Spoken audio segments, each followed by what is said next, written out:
The first thing I would say to anyone thinking of moving here is, do not come to Naples expecting Postcard Italy. Naples can give you Postcard Italy. The sea, the food, the music, the little streets and the old woman looking out from the balconies, and of course Vesuvius sitting there like a warning from God. But Naples is also the litter on the floor, the traffic, the humidity, the poverty, the noise. The dream and the difficulty are often on the same street, often considered a vacation point for many. I want to investigate if you could actually live there, not just come for a few days and romanticize it, but build a normal life. There is a famous saying, Vedi Napoli e poi mori, see Naples and then die.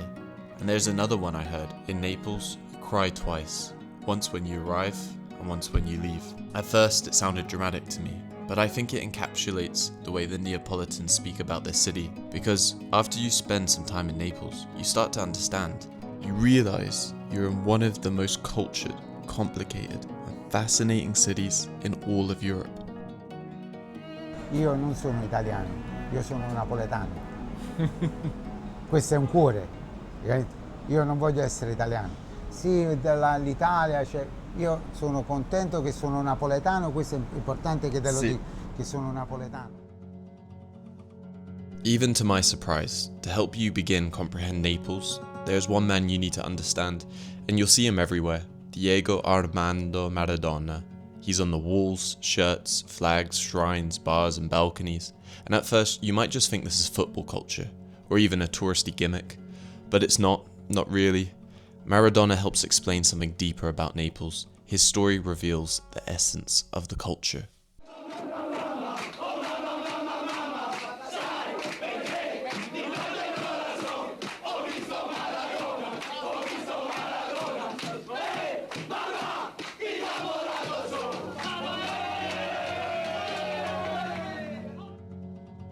He came from poverty in Argentina, from the edge of Buenos Aires, and became the greatest footballer in the world. But he was never polished. He was genius and chaos in the same body, loved, hated, controversial, worshipped. And when he arrived in Naples in 1984, the city saw itself in him, because Naples also had been treated as an outsider, poorer, dirtier, louder, less respectable than the north. A city people judged before they understood. Then Maradona did something impossible. He took Napoli, a club that had never won a Series A, and made them champions of Italy. Not once, but twice. He brought them their first league title, a European trophy, and something even bigger than football, dignity. Because this was not just Napoli beating other teams, this was Napoli beating Milan, Turin, Rome, the richer Italy, the more powerful Italy, the Italy that had looked down on the South for generations. That is why Maradona is not remembered here like a normal athlete. For many Neapolitans, he was proof that someone poor, chaotic, empathetic and rejected could still be divine. He's not the perfect man, and maybe that's exactly why Naples loved him, because Maradona was the whole contradiction, beauty and damage, genius and mistakes, glory and self-destruction. In a strange way, he helps explain Naples itself. Lo sai perché il cuore... Mi batte il corazon.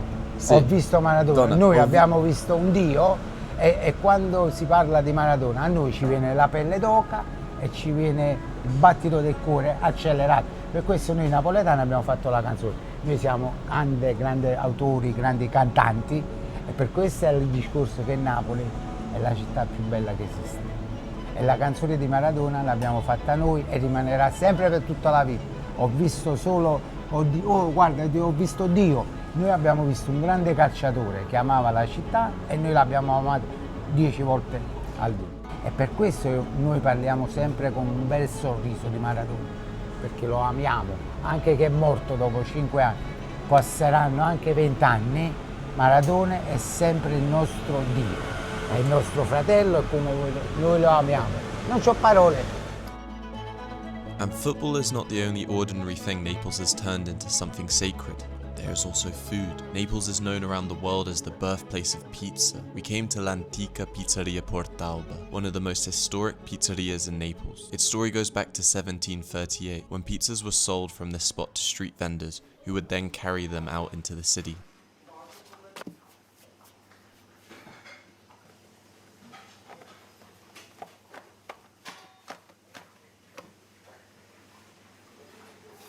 Portalba è nata nel 1338 come un laboratorio di pizzeria. Cosa erano i laboratori? Erano dei forni con dei banchi dove tutti i venditori ambulanti della città di Napoli venivano in questo punto, in questa porta che all'epoca si chiamava Porta Ciuscella, nemmeno Portalba, caricavano con queste tavole di legno pizze addirittura in bianco, perché sappiamo bene che quando è nata nel Settecento la pizzeria non esisteva ancora il pomodoro, cioè non era ancora arrivato il pomodoro della città di Napoli. E sempre in questo locale abbiamo avuto tanti e tanti di quelle persone che sono sia di poeti, scrittori, musicisti che sono venuti in questo locale. Pensiamo a Benedetto Croce, Salvatore Di Giacomo, Scarfoglio, Crispi e addirittura il nostro amatissimo D'Annunzio.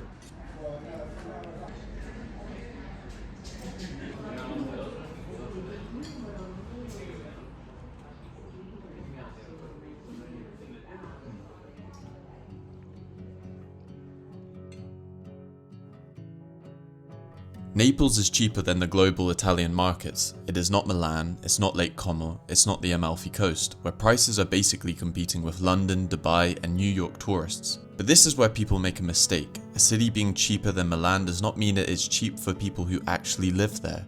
And honestly, from an economic point of view, Naples is a hard city.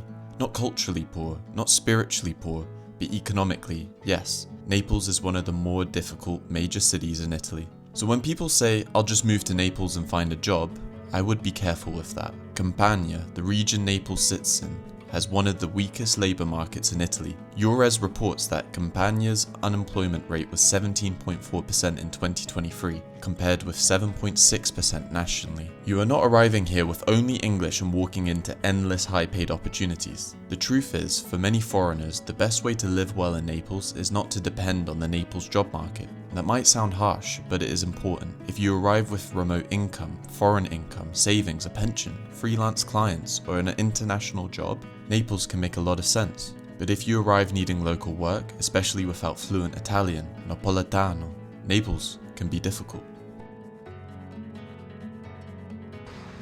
La cosa più sorprendente è trovare lavoro, sarebbe per una persona che vuole darci festa a Napoli, perché non è tanto una città che dà la possibilità a chi viene da fuori di lavorare, perché già noi siamo tanti. Quando parliamo della vita qua, per un straniero che sta considerando di trasferire in Italia, deve scegliere Napoli o no? Allora, per me uno straniero, chiunque, ecco come te, un inglese che viene, se piace stare in una tranquillità come voi in Inghilterra, che io conosco, volete solo lavorare, la serenità, va bene dove stai, in Abruzzo. Oppure, non dico Milano, altre città sempre del nord, però piccole, a voi vi piace.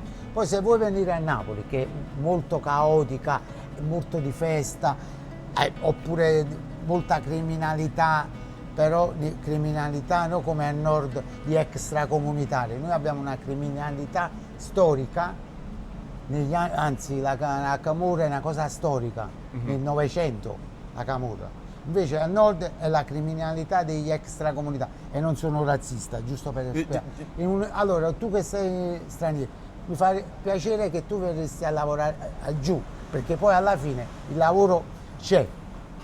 E chi non vuole lavorare, però il lavoro c'è. What we looked at is the average salary compared to the average cost of living. Yeah. And the average indicates that it's actually what you earn is less than the cost of living in the city. Was that your experience? Yes, yeah. It was not easy to survive. Okay. For me, it was okay because I always had to manage to get a job because I knew English was my first language, and that was important. But I know the Neapolitans struggled, you know.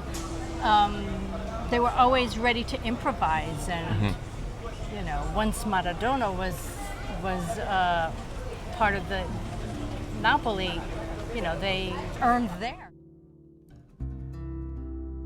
Wise estimates the average monthly net salary in Naples at around €1,550 after tax, and average rent in at around €965 per month. However, Immobiliare gives a more local picture and says that in June 2026, the average monthly asking rent for an apartment in Naples was around 1,052. So it's slightly different depending on where you look. But this is where you have to be careful with averages. An average rent does not mean most people are paying exactly that amount. You'll find rent is actually a lot cheaper. The higher end apartments, sea views, renovated flats, and short-term rental pressure can pull the number up. The same is true for income. Average salary does not always reflect what the normal person actually has in their bank account each month. A lot of taxpayers actually declare well below the average. In 2024, about 43% declared under 15,000 euros gross. So I would not use the average as the whole truth. The better question is not, what is the average rent in Naples? The better question is, based on my actual income, my actual earnings, what rent can I afford and still live a good lifestyle? And I say rent because it would be wise to begin renting rather than buying.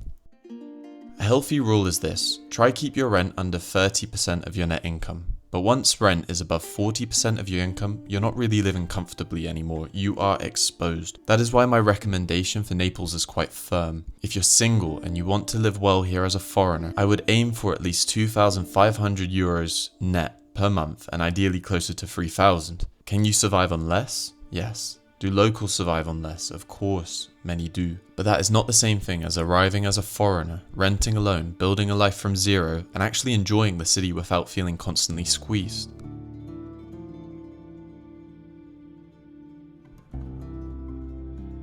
So when someone asks, is rent cheap in Naples? The real answer is, which Naples are you talking about? The Naples with sea views and elegant palazzi, the historic centre with students and old buildings, or the practical areas like Fuori Grotto, or the cheaper outskirts, where rent is lower but the lifestyle trade-off is bigger. If I were moving to Naples, I would start with income. Like I said before, a healthy rent budget is usually around 30% of net income. And then I would compare what each quartiere gives me for that money. Quartiere is just the Italian word for neighbourhood. The lower your income, the less flexible you can be. So the real question becomes, can you accept the trade-offs? Each quartiere in Naples differs massively, and it will affect the way that you live. Che Maurizio De Giovanni, e lui dice Napoli è l'inferno e il paradiso, perché appunto c'è questo vulcano che potrebbe esplodere dalle viscere della terra, però poi c'è questa Napoli appunto abbracciata dal Vesuvio col suo lungomare immenso, e quindi poi quello è il paradiso, e quindi noi siamo, ecco appunto, viviamo con l'inferno e il paradiso. Per noi lo straniero è una grossa opportunità, perché noi siamo abituati a contaminarci e il nostro gene, forse anche per questo, noi vedi, siamo quelli che ci svegliamo con un problema e riusciamo a sorridere. Ci aiuta anche il clima, per esempio. Questa è una città che è sempre illuminata dal sole, insomma qua la pioggia, diciamo, è un po' rara, e anche questo aiuta molto, perché comunque quando tu vedi il mare e la città illuminata, questo ti dà un'energia, e noi sul problema comunque riusciamo a sorridere, e poi cerchiamo sempre di trovare la soluzione, e questa soluzione è dovuta proprio perché noi sentiamo la necessità di contaminarci. Per noi lo straniero è un nostro simile di un altro paese, quindi ci arricchirà della sua cultura, delle sue conoscenze, e noi cerchiamo di trasmettere le nostre con questo essere accoglienti. There is something in football called the eye test. It means you cannot judge a player by statistics alone. Goals, assists, pass completion, they matter of course, but sometimes you just have to ask, how did it make you feel? Was there magic? And I think Naples is a bit like that. On paper, Naples might not win every statistical battle. The wages are lower, the unemployment is higher, the streets are more chaotic, the city has real problems. But then you walk through it. You hear the voices, smell the food, see the sea, the balconies, the churches, the scooters, and the life pouring out on every street. And suddenly the spreadsheet does not tell the whole story, because Naples passes the eye test. It makes you feel something, and that is difficult to price. One thing that really stood out to me was how welcoming Neapolitans were, and honestly, a 15-minute video can barely scrape the surface. To really do Naples justice, you would need hours. So who is Naples for? I think Naples is for someone that can handle intensity, someone who does not need everything to be polished, someone who values street life, food, history, people, chaos, beauty, and imperfection. I would suggest it is probably not for someone who needs silence But if you got this far, you knew that already. But if you're curious about living here, maybe the answer is not to overthink it forever. My mum always used to say to me, you're not a tree with roots in the ground. You can try somewhere for a few months, rent first, test the water, see how the city feels when the holiday version disappears, and if it's not for you, you can leave. It's not the end of the world, but you might grow from the experience. And maybe that is the real answer to whether you could live in Naples. You will not know by looking only at the numbers. You will only know by coming here, walking through it, feeling it for yourself, and asking one simple question. Does this city drain me, or does it make me feel alive? Oh, Lisa, vita mia, oh, cuore, viso cuore, sei stato primo amore sarai per me. Sei stato primo amore, l'ultimo sarai.